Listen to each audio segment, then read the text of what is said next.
চলমান দেখার জন্য আপনাদের সবাইকে আমন্ত্রণ জানাচ্ছি। আমি আব্দুল নূর তুষার। আমাদের আজকের অনুষ্ঠানের আলোচনার বিষয় পথিক কি পথ হারালো। এটা একটা প্রশ্ন।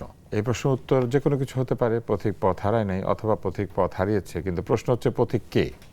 পথিক কি সরকারি দল, পথিক কি বিরোধী দল, পথিক কি জনগণ, পথিক কি এনসিপি, পথিক কি আওয়ামী লীগ যা কিনা নিষিদ্ধ হয়ে আছে, অথবা পথিক কি বিএনপি যারা সরকারে আছে, নাকি পথিক জামাত ইসলাম যাদের একজন সদস্য আজকে এখানে আছেন ডক্টর মোহাম্মদ আব্দুল মান্নান, কেন্দ্রীয় মজলিসে শুরা সদস্য জামাত ইসলাম, এবং রয়েছেন মাহবুব আজিজ, সাংবাদিক এবং কলামিস্ট। আমাদের এই অনুষ্ঠান ইউটিউবে দেখতে চাইলে খুব সহজেই দেখতে পারবেন। নেক্সাস টেলিভিশন লাইভ এই ঠিকানা, আর ফেসবুকে আমাদের ভেরিফাইড পেজ রয়েছে, সেখানে গেলে দেখতে পাবেন। চলমান মাহবুব আজিজ, আপনাকে দিয়ে শুরু করব না, আমরা মোহাম্মদ আব্দুল মান্নানকে দিয়ে শুরু করি। আপনারা আন্দোলনের ডাক দিয়েছেন এবং আন্দোলনকে আরো বেগবান করবেন বলছেন। কিসের আন্দোলন? সরকার তো এখনো পর্যন্ত ঠিকমতো কাজই শুরু করে নাই, এবং ছোটখাটো যে যা কাজ করেছে তা আপনারা কিছু কিছু প্রশংসাও করেছেন। যেমন এই যে আমাদের যে প্রথম সরকারি সফর আমাদের প্রধানমন্ত্রীর, সেটাকে আপনারা সাধুবাদ জানিয়েছেন। তার যে আচরণ, বিরোধী দলের সঙ্গে তিনি দেখা করেছেন, বাড়িতে গিয়েছেন, সেটাকে প্রশংসা করেছেন। এমনকি সংসদে আপনারা বেশ দায়িত্বশীল আচরণ করছেন। তাহলে কিসের আন্দোলন? জি, আপনাকে ধন্যবাদ। সহ আলোচক মাহবুব আজিজ ভাইকে ধন্যবাদ এবং দর্শক শ্রোতাকে ধন্যবাদ জানাই। আপনি তো সুন্দর টাইটেল দিয়েছেন। আপনার ভিতরে অনেক সাহিত্য আছে, রস আছে।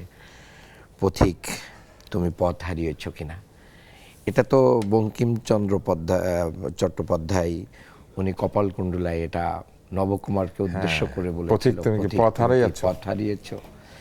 আবার মানে দুর্দিনের যাত্রীতে কবি নজরুল ইসলাম এই প্রবন্ধের ভিতরে কিন্তু এটাও বলেছেন, পথিক তুমি কি পথ হারিয়েছ। এই পথিক বলতে আপনি জিজ্ঞেস করেন পথিক কে, আমি মনে করি পথিক বাংলাদেশ। পথিক কোনো দল না, পথিক কোনো দল না, পথিক কোনো গোষ্ঠী না, বরঞ্চ দল বা গোষ্ঠী বাংলাদেশকে নেতৃত্ব দিতে যে বাংলাদেশকে পথ হারায় বারবার। সেই জায়গায় যারা দেশপ্রেমিক তারা বাংলাদেশকে বারবার সঠিক পথে ফিরিয়ে নিয়ে আসে। এটাই আমরা ইতিহাসের বিচারে তাই দেখি। আরেকটা দিক দিয়ে যদি আপনি বলেন যে পথিক তুমি পথ হারিয়েছে, এটা যদি আপনি মিন করেন যে ঠিক আছে, সফর তো ইন্ডিয়া থেকে হওয়ার শুরু করার কথা ছিল, কিন্তু মালয়েশিয়া হয়েছে, মানে আমি বলছি এটাও তো একটা মানে চাওয়া পাওয়া হতে পারে। তো ওইটা না হওয়াতে অনেকে মনে করতে পারে তাহলে কি পথ হারিয়ে ওইদিকে চলে গেল। পথ তো এদিকেই ছিল, এতদিন 17 বছর এদিকেই বেশি ছিল। তো দাওয়াত তো সব দিকেই আছে, হয়তোবা আগে এইদিকে যাচ্ছে, পরে ওই দিকে যাবে। এটার অনেকগুলো মিনিং যে কেউ করতে পারে, এটার অধিকার আছে। আমি যেটা বলছি এটাই যে রাইট তা নাও হতে পারে। আমি বলছি না যে আমি যেটা বলছি সেটাই রাইট। আপনি কি মনে করেন? বাট আপনারাও তো কি পথ হারাচ্ছেন?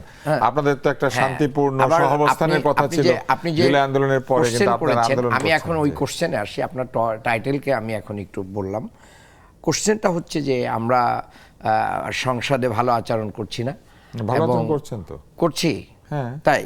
আর আমরা মানে আন্দোলনের ডাক দিচ্ছি, কিন্তু আপনারা সংসদে যথেষ্ট দায়িত্বশীল আচরণ করছেন, কিন্তু আবার রাস্তায় গিয়ে আন্দোলনের ডাক দিচ্ছেন, বলছেন যে এখানে সরকার পতনের। মানে আমাদের বক্তব্য খুব ওয়েল এস্টাবলিশড এবং মানে ক্লিয়ার।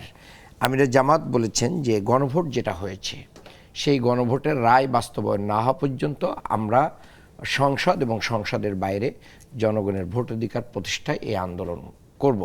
এবং সরকার যদি এখানে কথা না শুনে এবং সেটার পথে না হাঁটে, তাহলে উনি কিন্তু গণবিপ্লবের ডাক দিয়েছেন। কাজে আমাদের একটা অনিবার্য বিপ্লব আসতে পারে, যেই বিপ্লবটা সরকার এখন মূল্যায়ন করতে চাচ্ছে না, যেটা আগের সরকারও মূল্যায়ন করতে চায় নাই। জনগণ কিন্তু নেমে এসে বাংলাদেশকে, বাংলাদেশের মাটি এবং মানুষকে রক্ষা করে বাংলাদেশকে রাইট ট্র্যাকে, সঠিক পথে রেখেছিল। কাজে এই রাজনৈতিক নেতৃত্ব, সরকার বা বিরোধী দল পথ হারালেও বাংলাদেশের জনগণ পথ হারাবে না। বাংলাদেশের স্বাধীনতাকামী মানুষ এবং সাধারণ জনগণ, বাংলাদেশের সকল মানুষ মানে মিলেই কিন্তু বাংলাদেশকে রাইট ট্র্যাকে রাখবে। এই জায়গা থেকে আমরা বলছি যে সাংবিধানিক যে প্রতিষ্ঠানগুলো আছে, তার যে আপনার স্বাধীনতার ব্যাপারগুলো রয়েছে, তার যে মানে নিজস্ব স্বকীয়তা নিয়ে তারা যে কাজ করতে পারে, দুর্নীতি, অন্যায়, অবিচার, জুলুম, মানে এই যে ব্যাপারগুলো রয়েছে, বিশেষ করে পিএসসি, এনবিআর, বিচার বিভাগের স্বাধীনতা থেকে শুরু করে নিয়ে যতগুলো সাংবিধানিক মানবাধিকার কমিশন, এই জায়গাগুলোতে কিন্তু আমাদের খুব স্পষ্ট অবস্থান ছিল এবং জনগণ এই কারণেই ভোট দিয়েছিল। প্রধানমন্ত্রী নিজেও ভোটের পক্ষে রায় ভোট চেয়েছিলেন। আমরা বিশ্বাস করি উনি সেটাই নিজেও হয়তো ওইটাই ভোট দিয়েছিলেন। উনি যেহেতু বলেন না যে না আমি ভোট চাইলেও আমি এটার পক্ষে ভোট দেই নাই। আবার সংসদে ওনারা বলছেন আমরা অক্ষরে অক্ষরে পালন করব। তো অক্ষরে অক্ষরে যদি পালন করেন, কিভাবে করেন, ওনারা তো করছেন না। কাজেই আমাদের পক্ষ থেকে জনগণের এই ভোট অধিকার রক্ষা, জনগণের এই চাওয়া পাওয়া, জুলাইয়ের আকাঙ্ক্ষা পূরণের জন্য আমরা বলছি যে যদি এগুলো করা না হয় তাহলে আমরা সংসদ এবং সংসদের বাইরে সরব থাকব, সোচ্চার থাকব, বাংলাদেশকে পথ হারাতে দেব না। শহীদদের এই রক্তের ঋণ নিয়ে কেউ সিনেমেনি খুলুক এবং শহীদদের রক্তের উপরে দাঁড়িয়ে কেউ যা ইচ্ছা তাই করুক, এটা হতে পারে না। এটা 47, এটা 69, এটা 71, এটা 24, সকল শহীদদের রক্তের ঋণ বাংলাদেশকে একটা রাইট জায়গায় আমরা তাই এখনো পর্যন্ত তাই মনে করছি। যেহেতু সেটা বাস্তবায়নে তারা পদক্ষেপ নিচ্ছে না, বরঞ্চ তারা বলছে যে সংবিধান সংশোধনের জন্য সাংবিধানিক প্রতিষ্ঠানগুলিকে শক্তিশালী করার বিষয়ে যে চাপ সৃষ্টি, সেটা তো সংসদেই করা যায়, রাজপথে যেতে হবে না। এটা তো বৈধ, প্রক্রিয়াটা কিন্তু অবৈধ না। সংসদের বাইরে এবং সংসদের বিরোধী দল তো এখানে মেজরিটি নেই। বিরোধী দল যদি কোনো দাবি তোলে, সেই দাবি যদি সরকারি দল গ্রহণ না করে, তাহলে সেই দাবি পাশ হওয়ার সংসদে কোনো সম্ভাবনা নেই। কাজে ওই দাবি পূরণের জন্য তখন জনগণের দুয়ার ছাড়া আর কোনো দরজা বিরোধী দলের জন্য খোলা থাকে না। এই জন্য আমরা জেলায় বিভাগে বিভাগে সমাবেশ করে জনগণের কাছে আমাদের বার্তাগুলো পৌঁছে দিচ্ছি, জনমত তৈরি করে আমরা সময় মতোই সরকারকে বাধ্য করবো ইনশাআল্লাহ। আপনার কাছে আসি মাহবুব আজিজ, আপনার কি মনে হয় এই মুহূর্তে আন্দোলনের যৌক্তিকতা কতটুকু? বিশেষ করে যেসব দাবি দেওয়া আন্দোলনের মধ্যে রয়েছে তার অধিকাংশই তো এক ধরনের সংস্কারের দাবি। সেই সংস্কার তো টেবিলে বসেই করা সম্ভব। সেই সংস্কার কি রাজপথে গিয়ে আন্দোলন করে কিংবা দুর্ভোগের মধ্যে দিয়ে আদায় করতে হবে? জি, ধন্যবাদ, শুভেচ্ছা সবাইকে। দেখুন, এটা যা করছে জামাত এনসিপি, এটাকে বলা হয় তাওয়া গরমের রাজনীতি। অর্থাৎ তাওয়াটাকে গরম রাখতে হবে, কে কখন এসে তাওয়া আবার দখল করে ফেলে। যেই কাজটি এখন প্রশ্ন আসতে পারে, তাওয়াটা তৈরি করলো কে? তাওয়া তৈরি করলো অন্তর্বর্তী সরকার। এবং অন্তর্বর্তী সরকার এমন একটি পরিস্থিতি এবং এমন একটি মঞ্চ তৈরি করে গেল যেখানে 3 থেকে 6% ভোট বা 4 থেকে 7% ভোট রাজ্য নির্বাচনগুলোর যে জামাতের যে ভোট ছিল সেটা হয়ে গেল 36%। এই যে হঠাৎ এই ভোটের উল্লম্ফনটি কেন? মানুষ হঠাৎ করে সবাই জামাতপন্থী হয়ে গেল। তো জামাতের নীতি আদর্শ এবং যে রাজনৈতিক দর্শন, সেই জায়গাগুলো খুব স্পষ্ট করছে কি জামাত? আমরা যে আলোচনাগুলো শুনলাম ভাইয়ের কাছ থেকে, অথবা জামাত যখন কথাবার্তা বলে সংসদের ভেতরে বা বাইরে, কি নিয়ে কথা বলে? সংবিধান, প্রতিষ্ঠান, নিয়োগ, ব্যবস্থাপনা। এই তো একটা রাজনৈতিক দলের দর্শন কি, তার উদ্দেশ্য কি, সে বাংলাদেশকে কিভাবে দেখতে চায়, বাংলাদেশের যে সকল মানুষের জন্য সম্মান ও মর্যাদার যে একটি জায়গা বাংলাদেশের যে সংবিধানে লেখা আছে, সেই ব্যাপারে তারা কতখানি আস্থাশীল। তারা যেই সংস্কারের কথা বলে, যেই সংবিধান সংস্কারের কথা বলে, কখনো তো তারা সামাজিক সংস্কারের কথা বলে না। তারা কখনো বলে না যে বিভিন্ন শিক্ষা প্রতিষ্ঠানে যে যৌন বিকৃতির ব্যাপার দেখা যাচ্ছে, সেই ব্যাপারে তাদের বক্তব্য কী।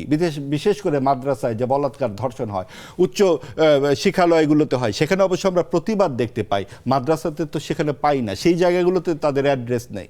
আমরা আরেকটা জিনিস খুব শঙ্কার সাথে দেখি, একটু যদি আমরা খেয়াল করি যে যেই সংসদটি চলছে, প্রধান 3টি দলের মধ্যে আসলে পার্থক্য কোন জায়গাগুলোতে? বিএনপির রাজনৈতিক দর্শন আমরা জানি জাতীয়তাবাদী আদর্শ, এবং তারা নির্বাচনের আগে তাদের সংস্কার কর্মসূচিও ঘোষণা করেছে, এমনকি নির্বাচনী ইশতেহারেও তারা বেশ কিছু কার্যক্রম বলেছে এবং সেই মতো তারা হাঁটছে। কিন্তু এনসিপির রাজনৈতিক আদর্শ কি? আজ পর্যন্ত সেটা স্পষ্ট নয়। তারা কোন অর্থনৈতিক পদ্ধতিতে বিশ্বাস করে আমরা জানি না। এমনকি জামাত আপনি দেখুন যেই ইতিহাসের কথা ভাই বললেন, হঠাৎ করে 47 থেকে চলে আসে লাহোর প্রস্তাবটি তারা কিন্তু সম্পূর্ণ ভুলে যান। যে লাহোর প্রস্তাবে ছিল যে যেই ভারতের যেই জায়গাগুলোতে মুসলিম প্রধান তারা সকলেই স্বাধীন হবে, পশ্চিম পাকিস্তান পূর্ব পাকিস্তানকে গ্রাস করে নেবে, এই ব্যাপার কিন্তু লাহোর প্রস্তাবে ছিল না। সেইখানে মওদুদি সাহেব জামাতে ইসলামের মাধ্যমে পুরো পাকিস্তানকে একসাথে করে পশ্চিম পাকিস্তানকে পূর্ব পাকিস্তানের ওস্তাদ বানিয়ে দিলেন এবং তাদেরকে উপনিবেশ বানালেন পূর্ব পাকিস্তান। এই যে জামাত শুরু থেকেই যে বিরোধিতাটা করছে বাংলাদেশের মানুষের। কিন্তু আমি আপনার কাছে যে প্রশ্নটা করেছিলাম, আপনি তো জামাতের ইতিহাসের কথা বলছেন যে ঐতিহাসিকভাবে তারা কি করেছে করে নাই, এই মুহূর্তে আন্দোলনের যৌক্তিকতা আপনি কতটুকু সেইটার পান? ধারাবাহিকতায় আমি যেই তাওয়ার কথাটি বলেছি, সেই তাওয়া গরম রাখার জন্য তারা এগুলা বাতকা বাত বলছে। কারণ মানে আপনি মনে করেন যে তারা আসলে এটা করবে না? প্রীতি ম্যাচ খেলছে তো। তা আপনি কি মনে করেন যে সরকারি দলের সাথে তাদের ভালো সম্পর্ক, প্রীতি সম্পর্ক, তাহলে মাঝখানে জনগণকে রেখে তারা তাহলে এটা কেন করবেন? কারণ তারা এইভাবেই এক ধরনের রাজনৈতিক আচরণ তারা করছেন। তারা যদি সত্যিকার অর্থেই কোনো রকম বিরোধিতা করতেন, তাহলে তো বাজেট অধিবেশনে সরকার যেই সিদ্ধান্তগুলো নিচ্ছেন সেই জায়গায় তারা কার্যকরী বিরোধিতা করতেন। তা না করে তারা ওয়াশিং মেশিন নিয়ে কথা বলছেন, তারা খাবার কিভাবে গরম করবেন সেই মেশিন নিয়ে কথা বলছেন, মুতা বিবাহ নিয়ে কথা বলছেন। তারা দেশ ও জাতির যে অর্জনের লক্ষ্যে কোন কোন জায়গায় শিক্ষা ব্যবস্থা নিয়ে তাদের এই 4 রকম পদ্ধতি, তাদের কোনো কথাবার্তা নাই। এমনকি তারা যদি ইসলামিক শাসন চায় সেটা নিয়েও তো তারা সংসদে কথা বলে, তা নিয়েও কিন্তু তারা কথা বলে না।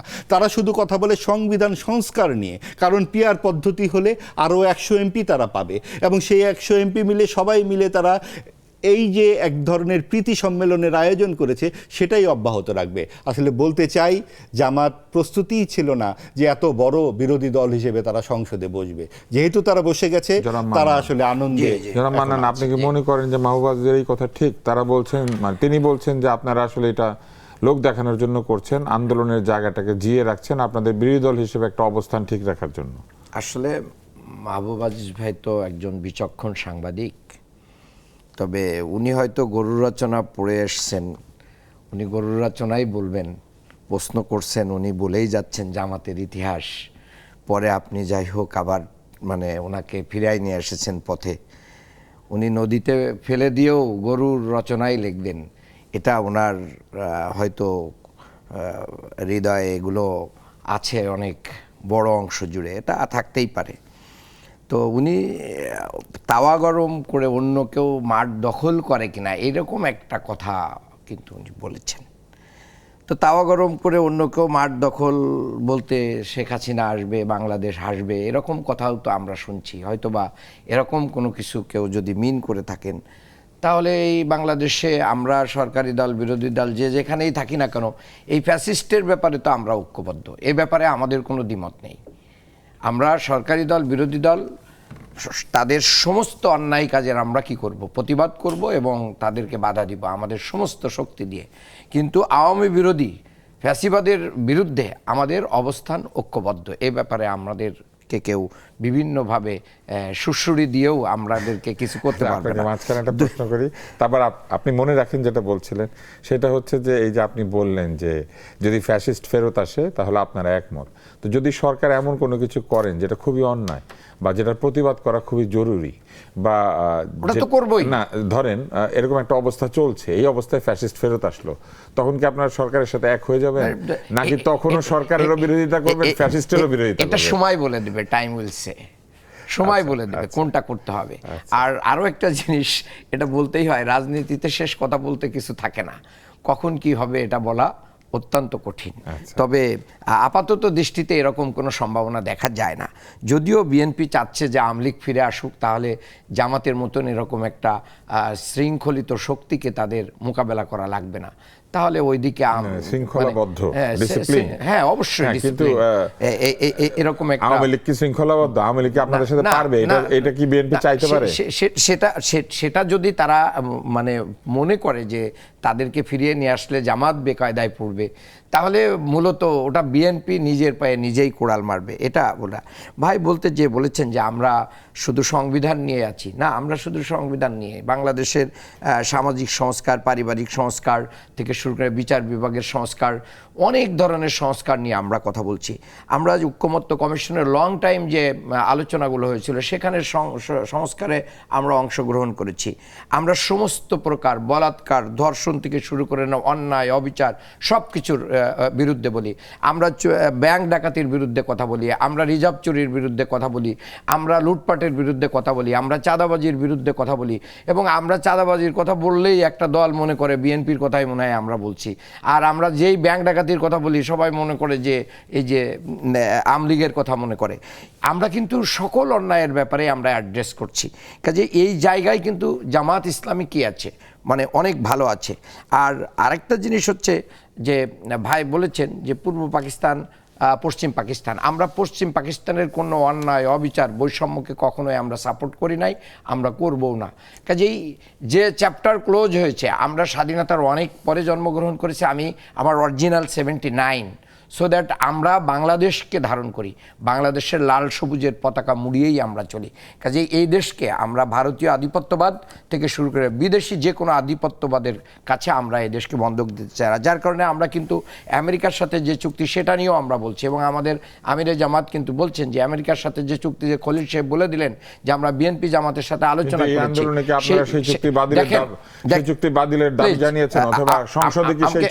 আমাকে শেষ করতে দেন। জামাত কিন্তু স্পষ্টভাবে বলেছে যে আমাদের সাথে এটা নিয়ে আলোচনা করা হয় নাই। সরকারের অবস্থান রয়েছে যে এই চুক্তি নিয়ে সংসদে আলোচনা তুলে এটাকে করা। আমরা বলছি যে এই যে চীনের সাথে যে আলোচনাগুলো হচ্ছে, যে চুক্তিগুলো হচ্ছে, অলরেডি কিছু চুক্তি হয়ে গেছে, আমরা হয়তো বিস্তারিত জানি না কি চুক্তিগুলো হচ্ছে। চীন বর্তমান বাংলাদেশের একটা ভালো বন্ধু রূপে বাংলাদেশের পাশে এসে দাঁড়িয়েছে, বাংলাদেশের অর্থনীতিতে তারা অবদান রাখছে, বাংলাদেশের উন্নয়ন অবকাঠামোয় তারা অবদান রাখছে, বাংলাদেশের সাথে বন্ধুত্বপূর্ণ সম্পর্ক রাখছে। বর্তমান প্রধানমন্ত্রীর সাথে তাদের অতীতে কোনো দূরত্ব থাকলেও সেই দূরত্ব ঘুচিয়ে তারা প্রধানমন্ত্রীকে উষ্ণ সম্বর্ধনা জানিয়েছে। মূলত একটা দল বা প্রধানমন্ত্রী নয়, বাংলাদেশকেই তারা সম্বর্ধিত করেছে। এই দিক দিয়ে জামাত কিন্তু সেটাকে ওয়েলকাম করেছে। যেখানে ইন্ডিয়া আমাদের প্রতিনিয়ত বিভিন্নভাবে আমাদের সীমান্তগুলোতে পুশিনের মাধ্যম দিয়ে আমাদের এখানে মানুষের সীমান্ত হত্যা থেকে শুরু করে বহু ধরনের অন্যায়, অবিচার এবং মাদক থেকে শুরু করে চোরা কারবারি সমস্ত কিছু তাদের সীমান্ত দিয়ে আমাদেরকে অস্থির করে তুলছে। এই জায়গায় আমাদের একটা বড় বন্ধুর দরকার ছিল। সেই বন্ধুত্বপূর্ণ জায়গা এবং ব্যবসা বাণিজ্য বাংলাদেশের অর্থনীতির জন্য নতুন দুয়ার আমি মনে করি প্রধানমন্ত্রীর এই সফর দিয়ে। আপনি মাননীয় প্রধানমন্ত্রী একটু প্রশংসাও করলেন। এইখানেই আসলে আমার শুরুটা ছিল যে যদি বিভিন্ন জায়গাতে তার কাজের প্রশংসাই করবেন তাহলে আন্দোলন করে তাকে বাধা দিচ্ছেন কেন? এই প্রশ্নটা আমরা বলেছি ভালোকে সাদাকে সাদা বলবো, কালোকে কালো বলবো। উত্তরটা নেব, তবে তার আগে একটা বিরতিতে যাব। দর্শক, আমরা চলমানের একটি বিরতিতে যাচ্ছি, তবে বিরতিতে যাওয়ার আগে একটি বিষয় জানিয়ে দিই। আজকে চলমানের 100তম পর্ব, আমরা 100তম অনুষ্ঠানটি আজকে করছি। বেশ অনেক দিন হয়ে গেল চলমান আপনাদের সঙ্গে আছে। আশা করছি যে আপনারা চলমান দেখতে থাকবেন। প্রত্যেক চলমানে 3টা বিরতি থাকে, তার মানে এই যে আজকে যে বিরতিটি শুরু হয়েছে এটি হচ্ছে 297তম বিরতি, 298তম বিরতি, এবং আরও 2টি বিরতি হবে, তারপরে চলমান শেষ হবে আজকেরটা। তো 298তম বিরতি 100তম অনুষ্ঠানের, চলুন উপভোগ করি। শেষ হলো বিরতি, 298তম বিরতি এবং 100তম অনুষ্ঠানের এই প্রশ্নটা মাহবুবা আপনার জন্য। আমরা আজকে একটি ঘটনা দেখেছি, ডাক্তার ABM আবদুল্লাহর প্রফেসর ইমেরিটাস হিসেবে যে নিয়োগ ছিল সেটা বাতিল করা হয়েছে। সেটা হতেই পারে, যে কোনো সরকার আসলে একজনকে প্রফেসর ইমেরিটাস সেটা বাতিল করতে পারেন, হয়তো সরকারি নির্দেশে হয়েছে, অথবা এই যে বাংলাদেশ মেডিকেল ইউনিভার্সিটির তো স্বায়ত্তশাসিত প্রতিষ্ঠান, তারা হয়তো সিদ্ধান্ত নিয়েছেন তাকে প্রফেসর ইমেরিটাস হিসেবে রাখবেন না, কিন্তু তার অতীতের বেতন ভাতা ফেরতের নির্দেশ দেওয়া হয়েছে। এটা তো খুবই একটি অদ্ভুত বিষয়।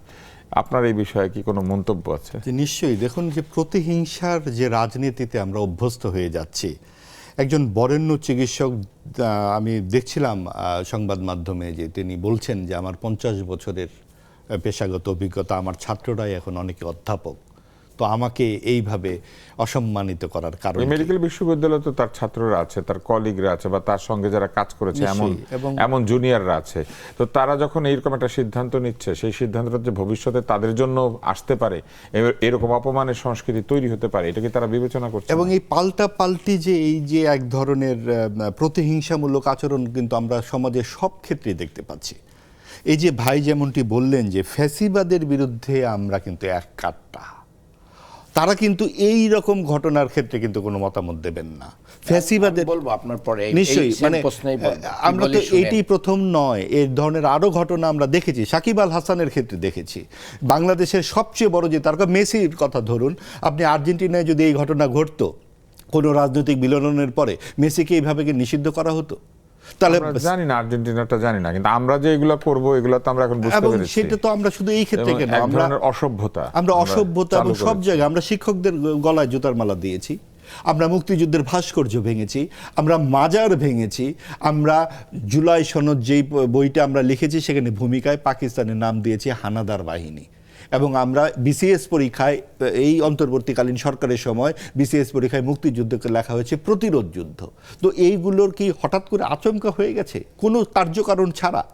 সেই ধারাবাহিকতায় আজকে আবদুল্লাহ স্যারের বিরুদ্ধে এই ধরনের ঘটনা ঘটছে। কারণ আপনি দেখবেন যে আবুল বারাকাত, তিনি একজন গুরুত্বপূর্ণ অধ্যাপক, তাকে যেভাবে হেনস্থা করা হলো, আপনি যার বিরুদ্ধে অভিযোগ আছে তাকে আপনি সুস্পষ্ট অভিযোগের বিরুদ্ধে আপনি ফৌজদারি মামলা দেবেন, তা নয় আপনি 2 বছর ধরে আপনি জেলে তাকে ফেলে রাখলেন। সাংবাদিক লেখক শাহরিয়ার কবিরের ক্ষেত্রেও এমনটি ঘটেছে। 266 জন সাংবাদিকের নামে হত্যা মামলা ঘটেছে। আপনি দেখুন যে প্রত্যেকটা ক্ষেত্রে পেশা, শ্রেণী পেশা নির্বিশেষে আমরা যদি এইভাবে জিঘাংসামূলক আচরণ করি, আজকে আওয়ামী লীগ বিপন্ন, পরে বিএনপি হতে পারে। যেমন আগে বিএনপির এই যে 12 বছর বা 15 বছর, তখন বিএনপির নামে হরে ধরে মামলা দেওয়া হয়নি, এবং আগামী 12 বছর বা 15 বছর আওয়ামী লীগের নামে হরে ধরে মামলা দেওয়া হবে। আমরা কি এভাবেই পাল্টাপাল্টি চলতে থাকবে? তার মানে আমরা কোথাও স্থিরভাবে দাঁড়িয়ে দেখব না যে আমরা পাশাপাশি বসে কথা বলতে পারি এবং পরম সহিষ্ণু একটা সমাজ তৈরি করতে পারি। যেখানে দেখলাম মাননীয় প্রধানমন্ত্রী বলছেন যে তিনি প্রতিশোধের রাজনীতিতে বিশ্বাস করেন না, তিনি উদাহরণ পর্যন্ত দিয়েছেন নিজের। তাহলে তার দলবল এরকম করছে কেন? তার দলবল এরকম করছে কারণ হচ্ছে দলবল শূন্য মাঠে গোল দিতে চায়। কারণ তার বিএনপি তো শূন্য মাঠে গোল দিতে চায় না, কারণ বিএনপি এর আগে আওয়ামী লীগকে পরাজিত করে 2 বার ক্ষমতা এসছে প্রকৃত নির্বাচনে, 91-তে একবার, আর একবার হচ্ছে 2000। সরকার মাঠ শূন্য করতে চেয়েছিল। অন্তর্বর্তীকালীন সরকার অবশ্যই মাঠ শূন্য করতে চেয়েছে, শুধু চায়নি, তারা সেটা কার্যত করেছে। আপনি বিশ্ববিদ্যালয়ের উপাচার্যগুলোতে দেখুন সমস্ত জামাতপন্থী শিক্ষকদেরকে, সেটা তো এখন বদল হয়েছে, বদল হয়ে এখন বিএনপি পন্থী। তাই তো হবে, কারণ যা করা হয়েছিল সেটা পরিবর্তন হয়ে বিএনপি সেটা করেছে। কারণ আমাদের বদলাচ্ছে ভালো কোনটা, তাহলে কি কিছু বদলালো? এইটুকু বদলালো, যা এখন যেটা করা হয়েছে সেটা 2/3 ভোটে নির্বাচিত সরকার করেছে। আর আগে একটা অনির্বাচিত সরকার করেছিল, যেই অনির্বাচিত সরকার জুলাই সনদের নামে রাজনৈতিক দলের হাতে পায়ে শেকল পরিয়ে দেবার চেষ্টা করছে, এবং সেটা আবার জামাত দাবি করছে ওই শেকলই পরাতে হবে, কারণ আওয়ামী লীগ এবং বিএনপির হাতে পায়ে শেকল পরালে জামাত এনসিপির জন্য ভালো হয়। আমরা এখানে তো জামাতের প্রতিনিধি আছেন, আপনি এই বক্তব্যের সাথে একমত? আর এই যে ডাক্তার এবিএম আব্দুল্লাহর সাথে যেটা করা হলো, একজন এমেরিটাস অধ্যাপক, এই পদটা হচ্ছে সম্মানের। এই সম্মান যদি কোনো প্রতিষ্ঠান দিয়ে থাকে, দিয়েছে, এবং সেই সময় যা ভাতা দিয়েছে। এমেরিটাস থাকা অবস্থায় তো এমন নয় যে তাকে অনেক পরিশ্রম করতে হবে, কাজ করতে হবে, ব্যাপারটা সেরকম নয়। তার কাজ আসলে এক ধরনের সম্মানজনক কাজ। উনি হয়তো পড়াবেন, লেকচার নেবেন, অথবা মাঝে মধ্যে রোগী দেখবেন, কিন্তু এখন যে ভাতা ফেরত দিতে বলা হয়েছে, এইটা তো আসলে একটা খুবই, আমি বলবো যে একটা এরকম কাজের উদাহরণ নাই কিন্তু আসলে।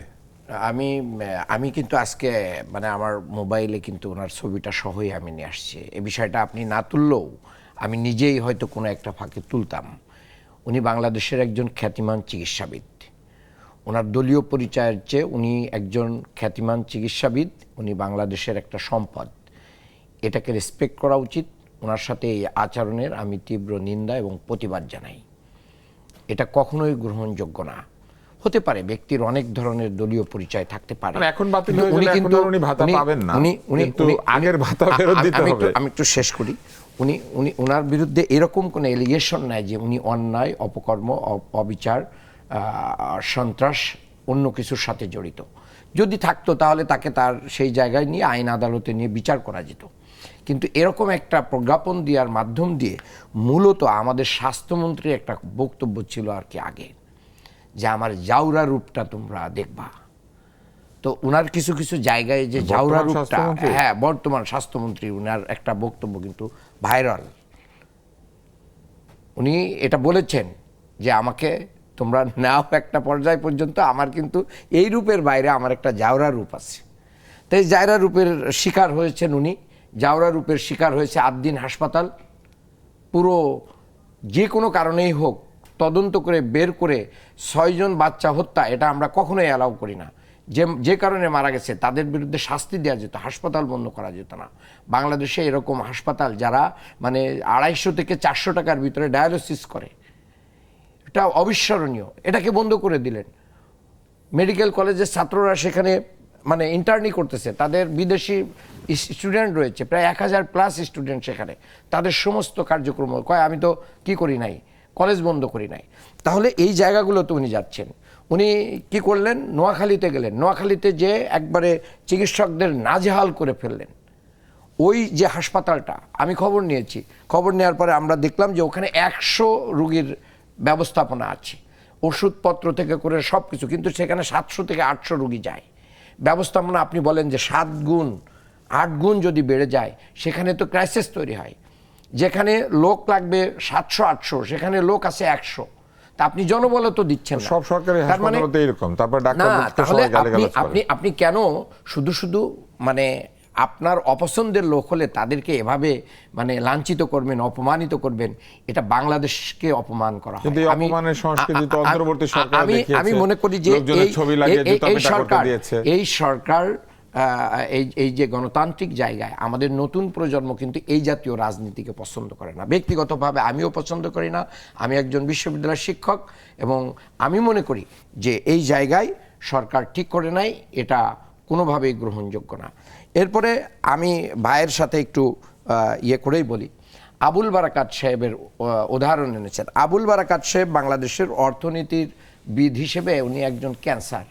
উনার পছন্দ না হইলেও, উনি উনার মত পথ আদর্শের বিরুদ্ধে হইলেও তাদেরকে জঙ্গি বানানো, তাদেরকে জঙ্গিবাদের সাথে সম্পৃক্ত করে সেই সমস্ত প্রতিষ্ঠানগুলো, ইসলামী ব্যাংক, তারপরে ইবনে সিনা, ইসলামী ব্যাংক হাসপাতাল, এইগুলোর ব্যাপারে উনি বহু গবেষণা লিখে দিয়ে আমলিগকে প্ররোচিত করেছেন এগুলো ধ্বংস করার জন্য, এবং সেটাই হয়েছে। এবং আজকে মীর কাসিম আলী মিন্টুর মতন একজন মানে বাংলাদেশের একটা সফল ব্যবসায়ী এবং অর্থনীতিবিদ, যার হাত দিয়ে ইসলামী ব্যাংক প্রতিষ্ঠা হয়ে এত বড় জায়গায় এসেছিল, তাকে ফাঁসি দিয়ে দেওয়া হয়েছে। তাহলে এরকম সম্পদগুলোকে আমরা কি করে দিচ্ছি? এই আবুল বারাকাত সাহেবদের মতন একজন প্রফেসর গবেষণা করে রাজনীতিবিদদের হাতে এগুলো তুলে দিয়েছে। আজকে আমাদের কষ্ট হয়, আমি অবশ্যই নিন্দা জানিয়েছি, আমাদের এই সাথেও নিন্দা জানানো দরকার ছিল। সেই সময় দৈনিক সংগ্রামের আবুল আসাদ সাহেবকে টেনে হুঁচড়ে তার জায়গা থেকে নিয়ে আসা হয়েছিল, একজন প্রবীণ সম্পাদক। সে তারপরে আমার দেশের মাহমুদুর রহমান সম্পাদক ছিলেন, তাকে কি করা হয়েছে কুষ্টিয়াতে, তাকে আদালত চত্বরে একবারে রক্তাক্ত করে দেওয়া হয়েছে। আমরা সুশীলগিরিতে তখন কাউকেই দেখি নাই। আমি আগেরটারও নিন্দা জানাই, এখনকারটা নিন্দা জানাই, এবং ভবিষ্যতে যদি কেউ এই জাতীয় যারা দেশের সম্পদ তাদের সাথে মানে কোনো অন্যায় আচরণ করে, আমি তারও নিন্দা জানাতে থাকবো। এটাই আমার স্ট্যান্ড, এবং আমাদের স্ট্যান্ড এটাই হওয়া উচিত। যদি আমাদের কারোর ভিতরে ব্যত্যয় দেখা যায়, আমি মনে করি রাজনীতিতে কিন্তু ওই পুরাতন বন্দোবস্তর দিকে কিন্তু আর নতুন জেনারেশন যাবে না। আজকে যাদেরকে আমরা বলছি জেনজি, তাদের পরে আরেকটা আলফা তৈরি হচ্ছে। এই আলফারা কিন্তু এর চেয়ে আরো পরিচালিত পরিশুদ্ধ রাজনীতি বাড়বে না যদি অসম্মান চলে না। আমি মনে করি যে একটা জায়গায় যে আমরা এটাকে থামাতে হবে। ধন্যবাদ আপনাকে। আমরা আরেকটা বিরতি নিচ্ছি। এই বিরতিটা হচ্ছে 299তম বিরতি, 100তম পর্বে আছি আমরা চলমানের। এবং আসুন আমরা বিরতির পর আবার ফিরে আসি এবং কথা বলবো অন্য আরও কিছু বিষয় রয়েছে সেইগুলি নিয়ে। বিরতি যায়, বিরতি শেষ হয়, অনুষ্ঠান ফিরে আসে, অনুষ্ঠান শেষ হয়, কিন্তু কথা কখনো ফুরবে না, কেননা আমাদের বিষয়ের অভাব নাই। আমরা নতুন নতুন বিষয় উৎপাদন করি বাংলাদেশে। যেমন আরেকটা বিষয় এসেছে, সব বাহিনী দিয়ে তদন্ত করে 1 টাকার দুর্নীতি বের করতে পারলে হাসান আব্দুল্লাহ বলেছেন তিনি ইস্তফা দিয়ে দেবেন। তো দুর্নীতি প্রমাণ করার বিষয়ে উনি একটি চ্যালেঞ্জ দিয়েছেন। কিন্তু শুধু তো ঘুষ কিংবা টাকা চুরি করাই দুর্নীতি না, অনৈতিকভাবে চাঁদা নেওয়া কিংবা দলীয় অর্থের হিসাব না দেওয়া এগুলোও তো দুর্নীতি। তাহলে আমরা কি করে বুঝবো যে কোনটা দুর্নীতি ইস্তফা দেওয়ার মতো আর কোনটা ইস্তফা দেওয়ার মতো না? জি, দেখুন তুষার ভাই, কথা দিয়ে তো হাতি ঘোড়া সবই মেরে ফেলা সম্ভব। আপনি আজকে দেখুন যে টিআইবি একটি সংবাদ সম্মেলনে জানিয়েছে যে 24 সালের অক্টোবর মাস থেকে শুরু করে 25 সালের নভেম্বর মাস পর্যন্ত এই এক বছরে সরকারি ঘুষ লেনদেন হয়েছে তার 23 সালের রাজনৈতিক সরকারের চেয়ে শতকরা 15% বেশি। এই কিন্তু হাসনাত আবদুল্লাহদের সময়ের কথাই তারা বলা হচ্ছে, এবং টিআইবি একটি নিরপেক্ষ অবস্থান থেকেই এই পরিসংখ্যানটা জানাচ্ছে। হাসনাত সরকারে ছিলেন না, কাছাকাছি তো, তাদেরই তো সব ভাই ব্রাদাররা, এবং তাদেরই এই যে অন্তর্বর্তীকালীন সরকারের সময় আমরা, আপনার মনে পড়ে যে কুমিল্লার বরাদ্দের কথা, যে 2টি উপজেলায় কত বরাদ্দ হয়েছিল, ওই বিষয়গুলোতে লিগ্যালি বরাদ্দ দিয়েছে, আইনি বরাদ্দ, ক্ষমতাকে কাজে লাগিয়ে, যেমন ক্ষমতাকে কাজে লাগিয়ে জামাত বলছে আবুল বারাকাত সাহেব যেই গবেষণা করেছেন সেই গবেষণা করবার কারণে তার জেলটা ঠিক আছে। অর্থাৎ তিনি আনুষ্ঠানিকভাবে বলছেন জামাত নেতা যে আমরা গবেষণার বিরোধী। গবেষণা করে যদি দেখা যায় যে জামাত এই কাজগুলোর সঙ্গে জড়িত, করতে পারবে না কোনো শিক্ষক সেই গবেষণা। আপনি আবুল বারাকাতের গবেষণার উত্তর হতে পারে আরেকটি গবেষণা। আপনি গবেষণা করে প্রমাণ করুন যে আবুল বারাকাত সাহেব এই জায়গায় ভুল করেছেন। তা না করে আপনি 2 বছর বিনা বিচারে তাকে আটক রাখলেন, এবং কারা রাখলেন? অন্তর্বর্তীকালীন সরকার রাখলেন। অর্থাৎ জামাতের প্রভাবিত যে অন্তর্বর্তীকালীন সরকার, তার অকাট্য প্রমাণের একটি প্রমাণ এই ধরনের মুক্ত বুদ্ধির সাংবাদিক, লেখক, বুদ্ধিজীবীদের প্রতি আক্রমণ করেছে সরকার। আপনি দেখুন যে হুমায়ুন আজাদকে যেভাবে রক্তাক্ত করা হলো, এই নিয়ে কিন্তু জামাত কখনো আপত্তি জানায় না। 13 জন ব্লগারকে হত্যা করা হলো, এই নিয়ে কিন্তু জামাতের কোনো আপত্তি নাই। বাংলা ভাইয়ের উত্থান হলো, 64 জেলায় একসাথে বোমাবাজি হলো, জামাতের একটি প্রতিষ্ঠিত রাজনৈতিক দল হিসেবে তাদের অবস্থান পরিষ্কার করা দরকার নয় কি? এই যে মুক্ত চিন্তার প্রতি বারবার আঘাত হয়, বিভিন্ন রকমের লেখকদেরকে নির্যাতন করা হয়, জামাত কখনো কোনো পরিষ্কারভাবে তাদের অবস্থান ক্লিয়ার করে না। আপনি সংসদে আপনি দেখুন, তখনও জামাত ছিল, এখনও জামাত আছে। আমাদের যে বাংলাদেশের আগামী দিনের ভবিষ্যতে লেখকরা কতখানি চিন্তা করতে পারবে, কতখানি প্রকাশ করতে পারবে, আমরা তো শঙ্কিত। কারণ তাদের যে ট্র্যাক রেকর্ড আমরা দেখতে পাই, সব সময় মুক্ত বুদ্ধির উপরে, মুক্ত চিন্তার উপরে তাদের আক্রমণ। আজকে আবুল বারাকাতের সম্পর্কে তারা সরাসরি বলছেন শাহরিয়ার কবির সাহেবের দোষ কি? তিনি জামাতের বিভিন্ন বিষয় নিয়ে লেখালেখি করেছেন, এই তো সাংবাদিক শাহরিয়ার কবিরের দোষ। সেই জন্য তিনি এখনো আপনি জেলের মধ্যে আছেন। কাজেই আপনি যদি আজকে এই পরিস্থিতি দাঁড়ায়, মুক্তিযুদ্ধ করলেই যদি বলা হয় যে আপনারা চেতনা ব্যবসা করছেন, মুক্তিযুদ্ধ নিয়ে ব্যবসা করছেন, আমাদের কথা তো ভাই সবাই মিলে আমরা মুক্তিযুদ্ধ নিয়ে ব্যবসা করি না কেন? কেন আপনাদের মুক্তিযুদ্ধের বিরোধিতা করতে হয়? কেন বঙ্গবন্ধুকে এবং শ্রদ্ধেয় নেতাদের সম্পর্কে আপনার আজে বাজে কথা বলতে হয়? আমরা সবাই যদি মুক্তিযুদ্ধের চেতনায় উদ্দীপ্ত হতে পারতাম, তাহলে তো আর আওয়ামী লীগ নিজের পকেটে একা মুক্তিযুদ্ধকে ঢুকাতে পারতো না। আমরা সকলে মিলে মুক্তিযুদ্ধকে নিয়ে নানান রকম হেয় করি দেখেই তো আওয়ামী লীগকে একা এই কথা বলে তারা নিজেরা মুক্তিযুদ্ধের একটা মুখোশ পরে বসেছিল। আপনি যদি মুক্তিযুদ্ধের চেতনাটাকে আমরা বাস্তবায়ন করতে পারতাম, এটা তো মুখে মুখে আওয়ামী লীগ কি মুক্তিযুদ্ধের চেতনা ধারণ করেছে? তাহলে কি সে কওমি জননী হতো? তাহলে কি সে ধর্মনিরপেক্ষতার চর্চা করতো না? দেশে 4 রকম শিক্ষা ব্যবস্থা কেন অব্যাহত রাখলো আওয়ামী লীগ? তারা তো কখনোই বলেনি যে এই একটি দেশে একরকম শিক্ষা ব্যবস্থা করা দরকার, একই দেশে 80 যুদ্ধের চেতনার সাথে কওমি জননী হওয়ার অসুবিধা কি? অবশ্যই অসুবিধা আছে, কারণ মুক্তিযুদ্ধ তো বাংলাদেশের নাগরিক, উনি তাদের জননী হয়েছে। এই যে 4টি স্তম্ভ, ধর্মনিরপেক্ষতা, সমাজতন্ত্র, গণতন্ত্র। ধর্মনিরপেক্ষতা এই যে আমাদের সংবিধানে, রাষ্ট্র তো আর জননী হয় না, উনি হয়েছেন। উনি তখনই হলেন যখন তিনি ধর্মনিরপেক্ষতাকে বিশ্বাস করলেন না। আপনি যদি ধর্মনিরপেক্ষতার যে জায়গাটিতে বিশ্বাস স্থাপন করেছিলেন বঙ্গবন্ধু, এই জন্য তাকে 15ই আগস্ট 1975 সালে জীবন দিতে হয়েছে 22 জন সদস্য। কিন্তু উনি যদি বিশ্বাস নাই করেন ওই জায়গাতে, তাহলে ওনাকে আবার অভিযুক্ত করা হচ্ছে কেন যে উনি চেতনার পক্ষে ছিলেন? তাহলে তো ওনাকে আপনি বলছেন উনি চেতনা বিরোধী। এবং ওনাকে আমি যেটা বলতে চাচ্ছি, আমার কথাটা যদি একটু মনোযোগ দিয়ে শোনেন, উনি বহিরঙ্গটুকু খালি ব্যবহার করেছেন। উনি মুক্তিযুদ্ধের বহিরঙ্গ, বাইরের মুখোশটা ব্যবহার করেছেন, অন্তরঙ্গে যেই মুক্তিযুদ্ধের নির্যাস সেটা দেশের মধ্যে চর্চা করেননি। ধর্ম নিরপেক্ষতা যদি তিনি চর্চা করতেন তাহলে এত বিপুল বিচিত্র শিক্ষা ব্যবস্থা থাকতো না, এবং শিক্ষা ব্যবস্থা এই ৯-৬ করে আমাদের চারদিকে এক ধরনের সাম্প্রদায়িক উল্লম্ফন হতো না। সেই জায়গাটি যেভাবে ১৭ বছর আওয়ামী লীগ করেছে, তার আগে বিএনপিও করেছে, জামাত তো সবসময়ই করে।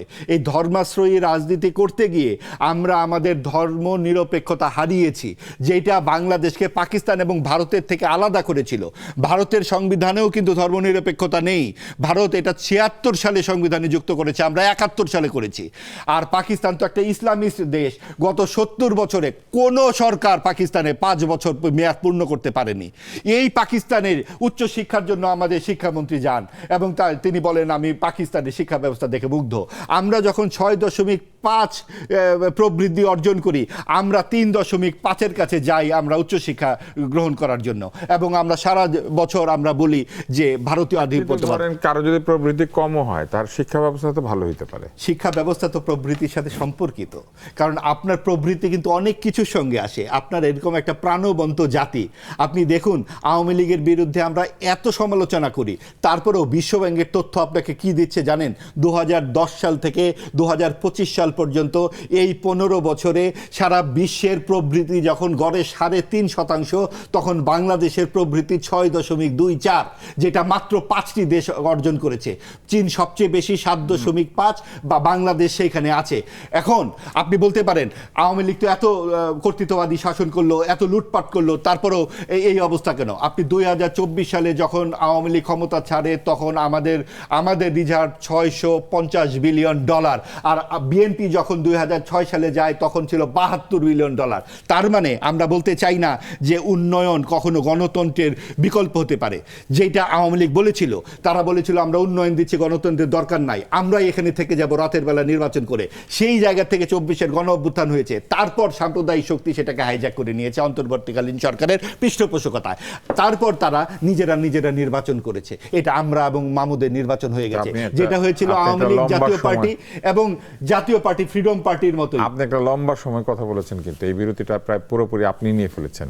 অনেক ধন্যবাদ। আমরা পরের বিরতিতে আমাদের যেতে হবে মান্নান সাহেবের কাছে। আমরা এইটা হচ্ছে ৩০০তম বিরতি, ১০০তম অনুষ্ঠান চলমানের ৩০০তম বিরতি, এবং এই বিরতির পর আমরা ফিরে আসছি। বিরতি শেষ হয়েছে এবং আমরা ফিরে এলাম চলমানের ১০০তম পর্ব চলছে, এবং আমাদের আজকের এই ১০০তম অনুষ্ঠানের দুজন অতিথি, চলমানের সাধারণত দুজন করে অতিথি আসেন, আজকেও সেরকম দুজন অতিথি রয়েছেন। জনাব মান্নান অনেকগুলো অভিযোগ উত্থাপন করেছেন মাহবুব আজিজ, আপনি কি বলবেন? জি, আপনাকে ধন্যবাদ। মাহবুব আজিজ ভাই যে অনেক অভিযোগ উত্থাপন গবেষণা বিরোধী বলেছেন। হ্যাঁ, না অবশ্যই, আমি যে কোনো কথা, এই স্বাধীনতা থাকতেই পারে, এই একজন গবেষককে গবেষণা দিয়ে উত্তর না দিয়ে কেন? তবে অবশ্যই মানে আবুল বারাকাত সাহেব ইন্টেনশনাল রিসার্চের মাধ্যম দিয়ে একটা জাতি গোষ্ঠীকে নির্মূল করার যে পরিকল্পনা উনি এঁটেছিলেন, আমি সেটার নিন্দা করেছি। কে কিসের অভিযোগের ভিত্তিতে অ্যারেস্ট করেছে তার বিচার আছে, এটা আইন আদালত এবং সেখানে তদন্তর মাধ্যম দিয়ে সেগুলো মানে বিচারের ব্যাপার আছে। আমি বলছি না যে সেটা সাথে আমার যেটা বিচারাধীন বিষয় সেটা নিয়ে আমি কথা বলতে চাই না।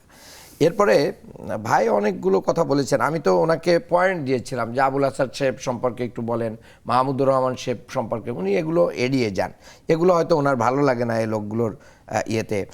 উনি এই নির্বাচনকে আমরা এবং মামুদের নির্বাচন বলতে চান, এটা একটা দুঃসাহস। কারণ উনি হাসিনা ইলেকশন ইঞ্জিনিয়ারিং বলেছেন না, দেখেন আমরা ইলেকশন ইঞ্জিনিয়ারিং বলেছি, আমরা 100% বলি নাই, কিন্তু তাই বলে আপনাকে এটা বলার আগে আমি ডামি এবং নিশিরাতের নির্বাচনটা বলে সেই কথাটুক বললে আমি ওনাকে ওয়েলকাম করতাম।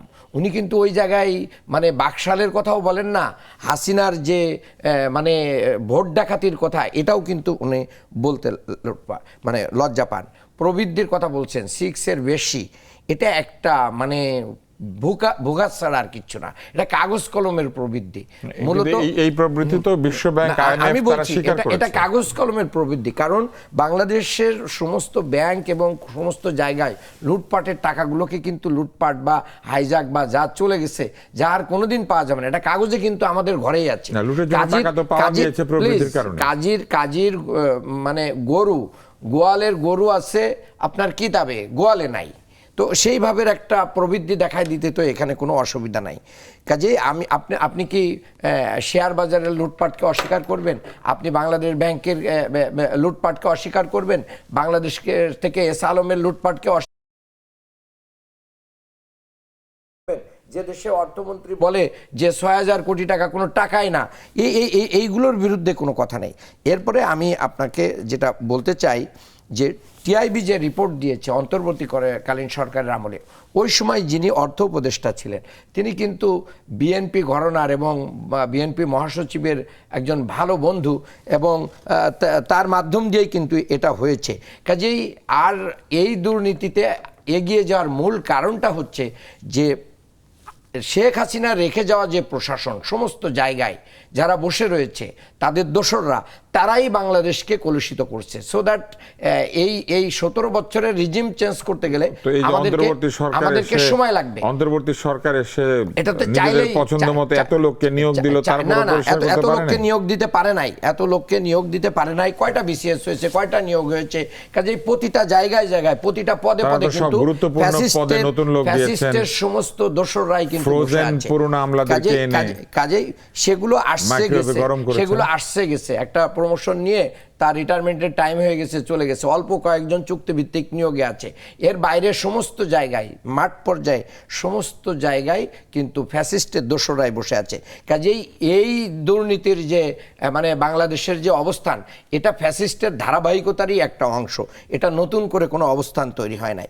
আমি এখানে ওনাকে একটু বলতে চাই যে বাংলাদেশে তো অনেক হত্যাকাণ্ড হয়েছে, সেই হত্যাকাণ্ডগুলো রিসেন্টলি যেগুলো হয়ে গেল, যে 24-এর গণ অভ্যুত্থানের সময় যে 1400 মানুষের শাহাদাত হলো, এই গণহত্যার ব্যাপারে ওনাদের একটু কষ্ট হয় না? তারপরে শাপলার গণহত্যার ব্যাপারে ওনার কষ্ট হয় না? সাইদি সাহেবের যে রায় হয়েছিল, তারপরে প্রায় 1.5 শতাধিক মানুষকে হত্যা করা হয়েছিল, এই গণহত্যার ব্যাপারে কষ্ট হয় না? পিলখানার গণহত্যার ব্যাপারে ওনাদের কষ্ট হয় না? অর্থাৎ আওয়ামী লীগ যেগুলো করেছে সেইগুলো ওনাদের কাছে খুব মজা লাগে, আর আওয়ামী লীগের পরে আসে না এগুলো মেনশনই করেন না। যারা এগুলো মেনশন করেন না তারা বুদ্ধির নামে মূলত বাংলাদেশকে এই যে ধর্মনিরপেক্ষতার মাধ্যম দিয়ে, আমি মনে করি ধর্মনিরপেক্ষতার মাধ্যম দিয়ে তারা বাংলাদেশকে পুরাতন বন্দোবস্তে, ওই ফ্যাসিস্টদের বন্দোবস্তে ফিরিয়ে নিয়ে যেতে, অর্থাৎ এই কথা জোর করে বলাতে চান যে তার চেয়ে আগেরটাই হাসিনাই ভালো ছিল।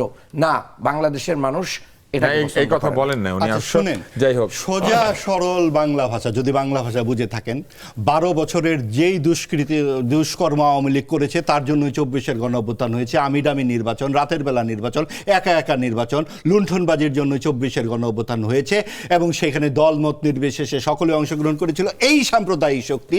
তারপরে এসে অন্তর্বর্তীকালীন সরকারের উপরে জাতির কাঁধে চেপেছে যারা 71-এ এই বাংলাদেশের স্বাধীনতায় মানেনি, তারা এসে এই বিরোধী দলের আসনে বসে গেছে। এইটা জাতির জন্য দুর্ভাগ্যজনক, আমাদের নিজের চোখে এটা দেখতে পালায় না গেলে এবং এই জায়গাতে পালানোর জন্য আমি কিন্তু একটি কথা বলিনি আপনার সময়, এই যে পালানোর জন্য সেটা আমরাই সকলে মিলে এই জাতি সেটা ঠিক করেছে কে পালাবে কে পালাবে না। কিন্তু তারপরে অন্তর্বর্তীকালীন সরকার এসে ঠিক করে দিয়েছে এইখানে একটি বিভাজিত রাজনৈতিক সংস্কৃতি তৈরি করতে হবে, যেইখানে ডানপন্থা এবং সাম্প্রদায়িক শক্তিকে তারা বসিয়ে দিয়েছে, এবং যাদের ভোট ছিল 4% সেটা 36% এসেছে। আপনি দেখুন যে ইতিহাসের কথা বলা হয়, তারা 71-এর কথা না বলে তারা চলে আসে রক্ষী বাহিনী, তারা চলে আসে শাপলা চত্বরে। গণমাধ্যম বলে একটা ব্যাপার আছে, সেই গণমাধ্যমে সব কিছুই লেখা হয়, এবং মুফতে যারা গণমাধ্যমে এসে বসে থাকে, যারা সরাসরি এসে এডিটর হয়, তাদের সম্পর্কে কি বলবো। আজকেও তারা যেই সংবাদ লিখেছে পত্রিকাতে আপনি পড়ে দেখবেন যে সেইখানে সিনেমার দৃশ্যকে বলা হচ্ছে বাংলাদেশে হিন্দুদের উপরে নির্যাতন করা হচ্ছে। সাম্প্রদায়িক যে হাঙ্গামা সেটা অনেক গণমাধ্যম তৈরি করার চেষ্টা করে। কাজেই তাদেরকে নিয়ে বলার আগে আমাদেরকে ওই কথাটিতে বলতে হবে যে ফ্যাসিস্টের দোসর বসে আছে তারা বলছেন, তার মানে তারা বসতে চায়। তারা কারা? তারা রাজাকার, তারা কারা? তারা মুক্তিযুদ্ধের যারা পক্ষে ছিল না তারাই বসবে, আর আমরা সকলে এই দেশ থেকে চলে যাব? তাহলে তো বাংলাদেশের নামটাই বাংলাস্তান করে ফেলতে হয়, এবং পাকসার জমিন সাতবাদ এই গান আমাদের গাইতে হয়। 18 মাসে যেই অন্তর্বর্তীকালীন সরকার ছিল তারা সকল সঙ্গীত নিষিদ্ধ করেছিল, তারা আমাদেরকে কাওয়ালি গান শুনিয়েছিল ওই ফারুকি উপদেষ্টার নেতৃত্বে। আগামীতে যেই সরকার আসবে, যদি এখনো বিএনপি নিজে সতর্ক না হয়, আজকে যাদের 77টি আসন আছে তারা আগামী 5 বছর পরে 177-এ বসবে। যদি তাদের এই 177-এ তারা কি জোর করে বসবে যদি ভোট পায়? কারণ আপনার লেভেল প্লেইং ফিল্ড যদি না থাকে, ফিল্ডটা যদি এরকম হয় আমরা আর মামুরা, তারা বোঝাচ্ছে আমরাই তো আছি, আমরা আর তোমরা মিলে সবকিছু ভাগাভাগি করে নেব, এই যে তারা বোঝাচ্ছে আমরা কিন্তু সবকিছু একসাথে, ফ্যাসিস্টের বিরুদ্ধে আমরা তখন সরকারি দলের সাথে থাকবো, এই এর মানে কি?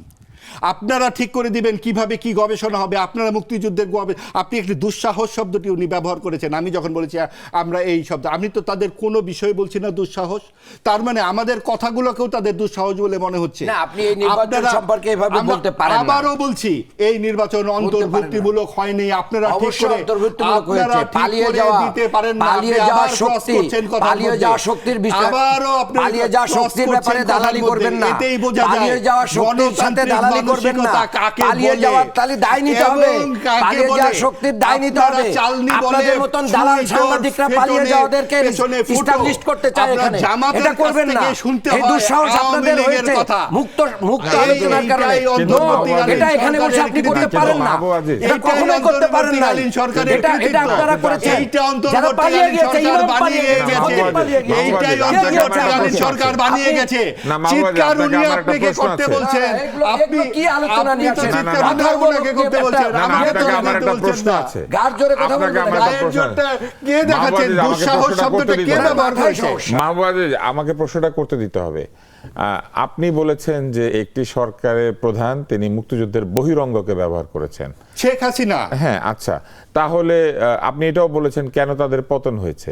তো তাহলে তারা যে নির্বাচনে অংশ নিতে পারে না, এটা তো তাদের সাংগঠনিক দুর্বলতার কারণে। শক্তি থাকলে তারা করতে পারত। আমি তো বলছি না যে সেই সুযোগটুকু তো দিতে হবে জাতীয় পার্টিকে, যেভাবে আপনি পুরোটা শুনেন, আপনি প্রশ্ন করেছেন শুনতে হবে। জাতীয় পার্টিকে লাল কার্ড দেখিয়েছে জনগণ, আওয়ামী লীগকেও লাল কার্ড দেখাতো। সেইটা কেন ভয়? 6 জেলায় কেন সেনাবাহিনী আনতে হয়? কেন খালি নৌবাহিনী আর বিমান বাহিনী ছাড়া পুরো বাহিনী নামিয়ে দিয়েছেন? কারণটা কি? কারণটা হচ্ছে এই ট্র্যাক রেকর্ড কোনোদিন ভাঙতে পারবেন না। আওয়ামী লীগ মুক্তিযুদ্ধে ভাই থামাবেন, মাঝখানে যে কথা বললো সেই সময়টুকু তো আমাকে দিতে হবে। আপনি আওয়ামী লীগ মুক্তিযুদ্ধের নেতৃত্ব দিয়েছে, এই নেতৃত্ব দানকারী দলের ট্র্যাক রেকর্ড রাজাকাররা কোনোদিন ভাঙতে পারবে না। আপনি বারবারই বর্তমানের যে অবস্থা সেইটাকে তো আপনি অতীতের বীরত্ব দিয়ে হালাল করতে পারবেন না। দাঁড়িয়ে থাকে, অতীতের উপরেই দাঁড়িয়ে থাকে বর্তমান। এখানে বলার আর কিছু নাই, আমাকে উনি বলতে দেন নাই, উনি আমাকে থামিয়েছেন। না, আপনি মান্নান সাহেবকে বলতে দেন, আপনি একটা সময় পুরোটা বলেছেন। যে রচনা পড়ে আসছেন এটা বারবার কিন্তু জাজমেন্ট করছেন, আমি কি পড়েছি, আমি কি বলেছি, দেখেন উনি কবার বলছেন আমি কি বলেছি। উনি যেটা বলছেন যে 4% জামাতের সাপোর্ট 36%-এ চলে আসছে। আবার দেখেন 4%কে 36%-এ নিয়ে যাওয়ার কথা বলছেন, আবার সর্বত্র উনি জামাতিকরণ দেখেন। তাহলে এটা কি এমনি হয়েছে? জামাতের তো লোক আছে। তাহলে যদি উনার পরিভাষায় বলি, সর্বত্র যদি জামাতের লোক না থাকে তাহলে এত জামাতি কোথায় পান? সব জায়গায় তো জামাত দেখতে পান। তার মানে জামাতকে দেশের মানুষ গ্রহণ করেছে, জামাতের ভিতরে সকল শ্রেণী পেশার মানুষের অন্তর্ভুক্তি হয়েছে। আর রাজাকারের যে দল বলতে চান, লজ্জা থাকা উচিত। আওয়ামী লীগ নিজেরাই যে তালিকা তৈরি করেছে তার ভিতরে সর্বোচ্চ সংখ্যক রাজাকার হচ্ছে আওয়ামী লীগে আছে। এই তালিকা তো জামাত ইসলামী করে নাই। জামাত ইসলামীকে নিশ্চিহ্ন করার জন্য আওয়ামী লীগ বিচারিক হত্যাকাণ্ড করেছে, আওয়ামী লীগ গুম খুন আয়নাঘর করেছে, এত কিছু করে জামাত কিন্তু এই দেশ ছেড়ে পালিয়ে যায় নাই। জামাতের পাকিস্তান নাই, কিন্তু ভারতের এই আওয়ামী লীগের কিন্তু ভারত রয়েছে। জামাত কখনো কোনো পরিস্থিতিতে এই দেশে জীবন দিয়েছে, কিন্তু দেশ মাতৃকা ছেড়ে যায় নাই। এই যে জায়গাটা ওনাদেরকে মূল্যায়নে আনতে হবে। আজ আমি মনে করব যে আমি শেষ একটা কথা, একটা ছোট্ট, উনি বলেছেন আমরা অনেক সামাজিক কাজ করি না। আমাদের যে কর্মসূচি, এটা আমার সংগঠন পদ্ধতি,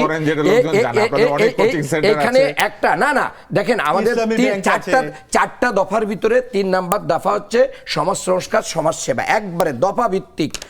আমাদের প্রত্যেকটা কর্মকাণ্ড আপনারা পরিচালনা আমাদের করে। কাজ করেন। ওনা- এটা ওনাদের লোকের তো জানে। ইসলামী ব্যাংক এতবার আছে, কিন্তু ওইটা আবার আপনি আওয়ামী লীগ আরো দখল 10টা করেছিল। ব্যাংক আছে, আপনি আরো নাকি তো 10টা মামলা আছে। এই ব্যাংক আপনি দখল করাটা 10টা আওয়ামী লীগের হ্যাঁ, একটা কৃতিত্ব। 1200 শহীদের বানান। 1200 শহীদের বাড়িতে আমরা- 2 লাখ টাকা করে নিয়ে শোনেন, গেছেন তারা। আমরা 500 কোটি টাকা শোনেন, তাদের আছে, এবার এই দেখেন। দেশের মানুষ জানে মানুষের আমানতের ব্যাংক যে দখল করা যায়, এটা আওয়ামী লীগ দেখিয়ে দিয়ে শোনেন, গেছে। এটা জামাত এটা আমার মনে হয় ইসলামীও ডিফেন্ড করার আমাকে কোনো 20 প্রয়োজন নাই। এটা তো আমি- আমাদের আমি সংসদে বলছি, সালাউদ্দিন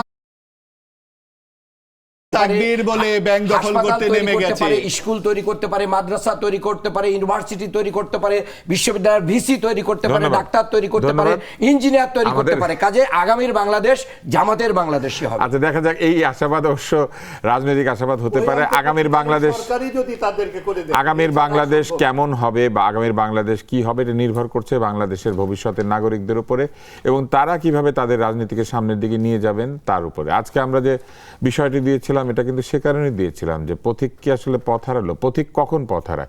যখন পথিক তার পথের লক্ষ্য নির্ধারণ না করে এমনিতেই পথের মধ্যে ঘোরাফেরা করে এবং পথে যা পায় সেটাই কুড়িয়ে নেয়। পথের যা পায় সেটা কুড়িয়ে নেয় আসলে পথিকের কাজ না। পথিকের কাজ হচ্ছে পথ তৈরি করে নিজের পথ দিয়ে তার নিজের লক্ষ্যে পৌঁছানো। এবং বাংলাদেশ যদি জাতি হিসেবে, রাষ্ট্র হিসেবে, দেশ হিসেবে সামনের দিকে এগোতে চায়, তাহলে আগামীর ভবিষ্যৎ শুধুমাত্র রাজনীতির নয়, আগামীতে অর্থনীতি, বিজ্ঞান, প্রযুক্তি এবং একটি পরিবর্তনশীল বিশ্বে পরিবেশ বিরাট গুরুত্বপূর্ণ হয়ে দেখা দেবে। দুঃখজনকভাবে এই বিষয়গুলি নিয়ে খুব একটা আলোচনা আমরা না দেখছি সংসদে, না দেখছি রাজপথে, না দেখছি সংবাদপত্রে। আমরা এখনো অতীতের যে জাবর সেটি কেটে চলেছি এবং ভবিষ্যতের জন্য যে স্বপ্ন সেটাকে এখনো বর্গা দিয়ে রেখেছি কিছু ব্যক্তি বিশেষের কাছে। 300তম চলমান থেকে আজকের মতো 100তম চলমান থেকে 300তম বিরতি নিয়ে আজকের মতো বিদায় নিচ্ছি। আপনারা যে চলমানের সঙ্গে আছেন, 100টি পর্ব আমরা পূর্ণ করতে পেরেছি, এর বিরাট কৃতিত্ব দর্শকদের। কেননা দর্শকরা অনুষ্ঠানটা দেখেন বলে আমাদের মতো যারা কথা বলি আমরা আপনাদের সামনে আসতে পারি। এবং এই কথা বলার মধ্যেই গণতন্ত্র আছে। গণতন্ত্রে বিরোধিতা থাকবে, বিবাদ থাকবে, কিন্তু সেই বিবাদ কখনো শত্রুতায় পর্যবসিত হবে না। তাহলে আমরা পথ হারাবো। আজকের মতো সকলকে শুভেচ্ছা জানিয়ে চলমানের 100তম পর্বের বিরতি নিচ্ছি।